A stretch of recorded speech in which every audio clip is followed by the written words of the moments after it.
What have you guys seen in terms of the business of sports and people being interested not just in picking up a pair of Under Armour shoes at the store, but in what is behind everything that you do? It's really incredible to see the amount of technology that's impacting the world of sports. I mean, when you go to a stadium nowadays, there's not, a fan in the stadium that doesn't have some sort of interaction with their iPhone, whether that's good or not from a sports purist perspective. That's a different argument. But the amount of energy that teams themselves are investing in technology from a fan engagement perspective, from an athlete perspective, youth sports even, it's incredible to see the amount of technology. And sports has been relatively late to the party, so it's amazing to see Stadia Ventures come in and some of these other accelerators that are doing so much around sports tech. And from the consumer standpoint, I think consumers these days are demanding a lot more of their products in the sports world.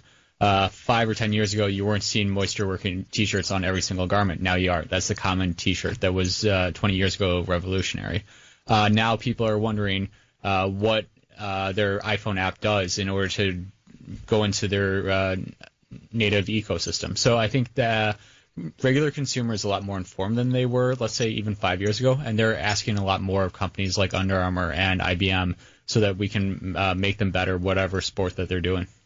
I think of, in sports, it's the small things that make incremental improvements, which have a big impact on the game. And when we look at technology, either through statistics and data analysis or just better equipment that Under Armour can provide, how have you seen these incremental improvements start adding up over time for wide, sweeping changes in sports? Yeah, what you're talking about with aggregation and marginal gains, which was really popularized. That's a very fancy way of saying what I just said. Yeah. So it's a really interesting sports concept that came out of the UK probably 3 or 4 years ago with the British cycling team. But it's the general idea is that if you're 1% better in 100 different things, then you're going to end up being about 20% better than your competition.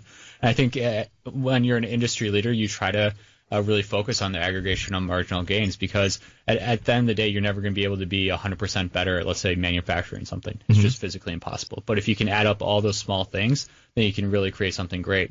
And I think when you see companies like these 4 companies that we have here that Stadia has brought in, they're really doing those things. They're really making sure that they're aggregating all of those marginal gains.